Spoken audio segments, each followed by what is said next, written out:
Halo Bapak Ibu, saudara-saudari sekalian, lovers and haters. Salam cerdas Indonesiaku. Jumpa lagi kita pada kesempatan kali ini. Bagi Anda yang belum subscribe channel saya, silakan subscribe channel saya. Tekan loncengnya agar Anda dapat notifikasi setiap kali saya mengupload video-video saya. Oke, pada kesempatan kali ini saya kembali mengupdate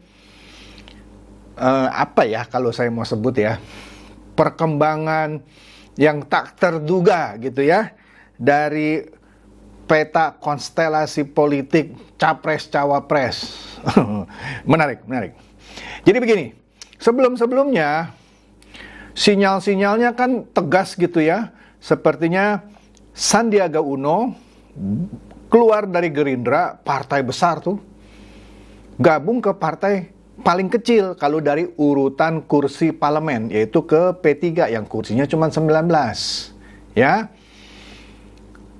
Nah, ketika P3 merapat ke PDIP, di situ namanya Sandiaga Uno walaupun sudah digembar-gemborkan akan merapat ke P3, ketika Pak Mardiono bertemu dengan Ibu Mega dan juga pers, Anda lihatlah konten saya sebelumnya, namanya Sandiaga Uno nggak kesebut.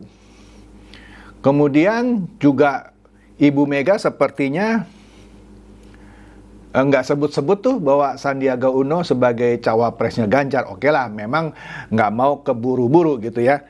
Tapi sejak saat itu sudah ada beberapa yang memperkirakan bahwa sepertinya ada yang belum selesai antara Sandiaga Uno dengan P3 yang merapat ke PDIP, sehingga kalau dengan P3-nya saja belum selesai, bagaimana bisa disodorkan ke PDIP sebagai cawapresnya Ganjar, kira-kira begitu.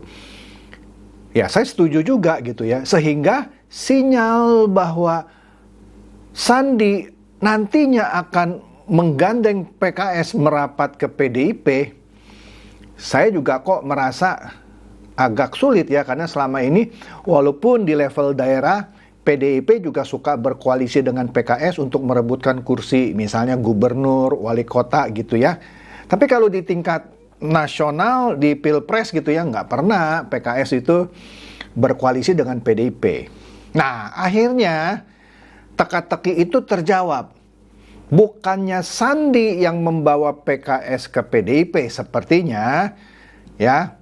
Sepertinya Sandi yang ditarik keluar lah kira-kira gitu ya, masuk ke PKS. Walaupun memang P3 ini belum secara resmi bilang ini Sandiaga Uno adalah kader kami. Memang belum pernah terdengar sih ya, walaupun kasakusuknya mau masuk P3. Nah, kita lihat di sini dulu nih ya. Kompas ini. Kemarin kemarin 9 Mei ini ya. Apa ini bilangnya? Belum jelas dengan P3. Sandiaga Uno beri sinyal mau gabung PKS. Nah, begini loh. Ketika dia mau masuk P3, kita sudah tahu lah, nggak mungkin seorang Sandiaga Uno yang sekarang sudah jadi salah satu menteri Pak Jokowi gabung ke P3 hanya mau jadi caleg. Masa turun dari menteri jadi caleg anggota DPR? Ya, nggak bagus lah. Jadi karir politiknya turun dong. Dari wakil gubernur ke menteri, oke. Masa dari menteri masuk sebagai caleg? Jadi ketika dia mau gabung P3, ya sebenarnya arahnya sudah jelas mau menjadi cawapresnya Ganjar. Ya, tapi ternyata kelihatannya nggak jadi. Jadi Sandi kecil kemungkinannya akan masuk ke P3 dan menjadi cawapresnya Ganjar ya. Oke, jadi menarik ya. Jadi calon kuatnya cawapresnya Ganjar yang orang selama ini bilang Sandiaga Uno sepertinya akan batal. Di sini karena Sandiaga Uno beri sinyal mau gabung ke PKS justru. Yang mana targetnya PKS mau ditarik ke PDIP, justru sekarang mau gabung dia ke PKS, nggak jadi ke P3. Lanjut nih ya. Nah, Sandiaga Uno sendiri kemarin bilang, apa itu? Nah, Anda lihat di konten ini ya. Rasanya kepengen saya berjuang kembali bersama PKS. Dia mau berjuang lagi bersama PKS. Seperti dulu kan, dicalonkan sebagai cagup dan cawagup berpasangan dengan Anies Baswedan, kan di situ ada PKS. Jadi di sini dia bilang rasanya kepengen berjuang kembali bersama PKS. Berjuang menjadi apa? Apakah Pak Sandi mau menjadi salah satu caleg dari PKS? Kecil lah kemungkinannya, karena sekarang sudah tanggal 10. Tanggal 14 adalah tanggal terakhir untuk mendaftar sebagai bacalek. Menjadi caleg lah ya, kan sudah didaftar, bakal calon legislator. Nah, karena dia kalau jadi gabung ke PKS, dan kecil kemungkinan cuma dicalonkan sebagai caleg, jadi ngapain dong mau berjuang kembali? Ia harus jadi raja dong, setidaknya wakil raja. Dalam hal ini, sepertinya dia masih tertarik gitu ya, menjadi cawapresnya Anies Baswedan. Padahal sebelumnya kan ribut-ribut soal uang pinjaman gitu ya. Nggak ngerti dah tuh terakhir gimana tuh ya, saya malas juga ininya. Jadi sekarang kecil kemungkinannya Sandi berjuang kembali bersama PKS hanya mau jadi caleg. Kecil. Sepertinya mau menjadi cawapresnya Anies, karena sebelumnya kan pernah jadi cawagupnya Anies ya, dan jadi wakil gubernur DKI. Oke.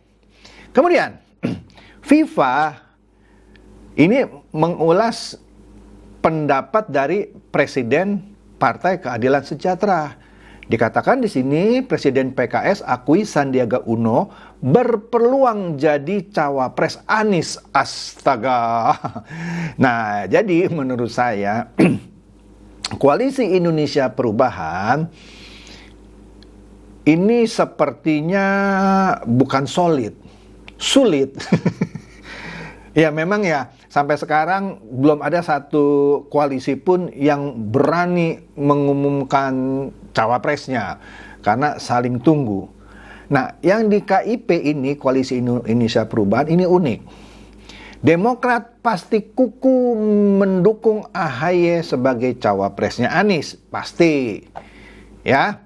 Nah, Nasdem dari awal yang tidak mencalonkan kadernya sebagai capres maupun cawapres, dengar lebih suka kalau Kofifa Indar Parawansa menjadi cawapresnya Anies, karena diharapkan dengan menggandeng Kofifa Indar Parawansa itu suara Jawa Timur dari kalangan NU itu mudah direbut. Oke? Nah, sedangkan PKS kalau benar ini Sandi masuk ke PKS, tentu berkepentingan untuk mengusung Sandi sebagai cawapresnya Anies. Nah, ini kan koalisi yang sulit. Nah, nggak tahu dah siapa nanti yang jadi cawapresnya Anies. Memang ditugaskan Anies lah yang akan memilih. Tapi terakhir saya dengar ada satu tim gitu yang beranggotakan 5 atau berapa orang yang menggodok nama-nama cawapresnya Anies ini. Ya sudahlah, kita biarkan tim ini bekerja. Tapi yang ada di benak saya begini, misalnya, mungkin Nasdem tidak begitu ngotot mencalonkan Kofifa Indar Parawansa. Tetapi Demokrat pasti ngotot mencalonkan AHY sebagai cawapresnya Anies. Begitu juga sepertinya sekarang PKS akan ngotot mencalonkan Sandiaga Uno menjadi cawapresnya Anies. Ini kan akan jadi rebutan gitu ya. Nah, saya nggak tahu lah bagaimana caranya mereka mendapatkan titik temu. Akhirnya siapa ini yang terbaik ya? Dan ini akan menjadi suatu hal yang menarik. Dan menariknya yang saya katakan tadi, sebelumnya kan ada bersih tegang ya antara Anies Baswedan dengan Sandiaga Uno soal ada uang pinjaman dulu waktu Pilgub. Nah, oke lah, Anda baca lah beritanya ya. Saya nggak mau ngulas itu. Nah, lanjut.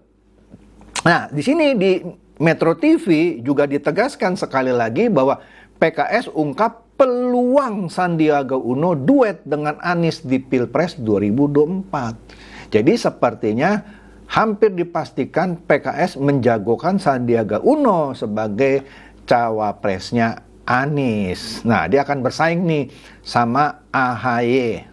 Mantap ya, mantap. Nah, itulah politik ya. Seperti yang dikatakan oleh Pak Prabowo sebelumnya, di dunia politik segala kemungkinan bisa jadi. Bisa jadi. Padahal sebelumnya Sandiaga Uno kan sudah mesra-mesraan itu sama Ganjar Pranowo. Ya kan? Sampai datang ke Semarang, duduk di sampingnya Ganjar Pranowo di satu acara gitu ya.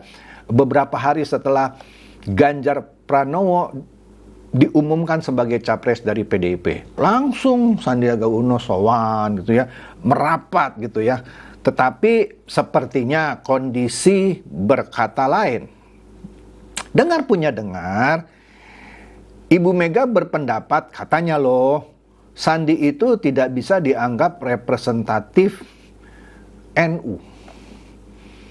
Kemudian, karena Sandi masih muda, katanya loh, kalau dia dipasangkan dengan Ganjar Pranowo, bisa-bisa di kemudian hari, di periode berikutnya, bisa-bisa Sandi nanti bersaing dengan Ganjar Pranowo dalam memperebutkan kursi capres, umpama Ganjar Pranowo jadi presiden.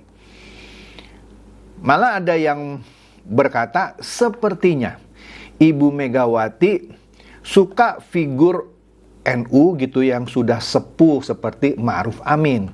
Itulah alasannya kenapa Ma'ruf Amin yang sudah sepuh itu dipasangkan sebagai waktu itu ya sebagai cawapresnya Pak Jokowi yang sekarang resmi menjadi wapresnya Pak Jokowi, karena dianggap kalau orang sudah sepuh di periode berikutnya tentu tidak ada ambisi mencalonkan diri sebagai capres. Ya, ini katanya loh. Jadi justru pandangannya kalau Sandi dipasangkan dengan Ganjar, nanti dia bisa bersaing di periode berikutnya. Jangankan menunggu periode berikutnya. Kalau Ganjar dan Sandi ini misalnya jadi presiden dan wakil presiden, di tengah-tengah masa pemerintahannya bisa saja terlihat persaingan, karena dianggap Sandi kan mempersiapkan diri untuk pemilihan presiden berikutnya, maka di situ akan ada gimana lah gitu teorinya katanya. Makanya dengar Ibu Mega lebih suka calon yang sudah sepuh. Kita nggak tahu lah siapa lah. Ini kan teori katanya ya. Ya kita dengerin aja teori. Nah, sekarang kita lihat ini Tempo nih. Tempo bilang apa? Demokrat anggap peluang Sandiaga dampingi Anies berat karena jadi bagian status quo. Setelah saya baca, saya senyum-senyum sendiri nih. Nah, inilah persaingan di Koalisi Indonesia Perubahan sudah mulai terlihat. Kenapa? Demokrat ini sepertinya tegas, bilang nggak cocok kalau Sandi dipasangkan dengan Anies. Kenapa? Sandi ini sudah jadi bagian status quo. Nah, begini saya mesti terangkan dulu ya. Dari Koalisi Indonesia Perubahan, mereka yang sekarang ada di pemerintahan Pak Jokowi itu dianggap bagian dari status quo. Sedangkan mereka mau melakukan perubahan. Nah, jadi maksudnya Demokrat nggak cocok karena Sandi ini kan sekarang status quo, maksudnya ada di pihak pemerintahan. Masa mau disandingkan ke capresnya yang mendukung perubahan, kan namanya Koalisi Indonesia Perubahan kan? Kalau saya lihat permainan narasinya sih bagus ya. Jadi permainan narasinya adalah kami adalah Koalisi Indonesia Perubahan, mau merubah kan? Merubah apa? Dari yang sekarang yang dianggap status quo. Masa ada menteri yang dari status quo dipasangkan ke capresnya Koalisi Indonesia Perubahan? Gitu maksudnya Demokrat. Dengan kata lain, Demokrat menganggap AHY lah yang lebih pantas mendampingi Anies Baswedan. Karena AHY kan, atau Demokrat gitu kan, bukan menjadi partai pendukung pemerintah sekarang kan, di luar kabinet. Iya, yang di luar kabinet itu dua, Demokrat dan PKS. Tapi lucu juga, Nasdem ini kan partai pemerintah ya, artinya partai status quo gitu ya. Jadi agak lucu gitu ya. Sorry ya bagi Anda pendukung koalisi Indonesia Perubahan. Karena di sini Demokrat bilang ya, Sandiaga Uno berat mendampingi Anies karena menjadi bagian status quo. Padahal Nasdem juga bagian dari status quo. Tapi ada bagusnya juga, Nasdem tidak mencalonkan kadernya, makanya dia pilih Anies Baswedan. Nah itu kalau dari kacamata saya ya. Makanya ada yang mengusulkan supaya benar-benar nih, ini solid koalisi Indonesia Perubahan, dan Nasdem tidak dicap sebagai bagian status quo, sebaiknya Nasdem mengundurkan diri dari kabinet Pak Jokowi. Dalam hal ini menarik berapa ya waktu itu ya? 3 menteri ya. 3 menterinya ditarik dari pemerintahan Jokowi sehingga menegaskan kami mau perubahan, oleh karena itu kami keluar. Nah ini teori politik lagi ya, supaya lebih mengukuhkan kami Indonesia Perubahan. Yang ini quo, status quo. Maka dari itu kami keluar, itu katanya. Oke? Nah, jadi inilah perkembangan terakhir gitu ya dari seorang yang namanya Sandiaga Uno yang sebelumnya mau masuk P3 sepertinya gagal deh ya, dan juga sepertinya kemungkinan besarnya juga gagal menjadi cawapresnya Ganjar Pranowo. Apalagi mau menarik PKS gabung ke PDIP, itu jauh panggang dari api. Jadi itu saja yang menarik menurut saya berita baru-baru ini ya. Inilah politik ya. Kan sudah saya katakan, teman bisa jadi lawan, lawan bisa jadi teman. Karena di dunia politik tidak ada musuh yang abadi dan juga tidak ada kawan yang abadi. Yang ada kepentingan yang abadi. Itu saja dari saya. Semoga ini mencerdaskan dan mencerahkan Anda semua. Silakan share video saya ini kepada teman-teman, sahabat atau kerabat, supaya mereka juga tambah cerdas dan tercerahkan. Seperti biasa, terima kasih.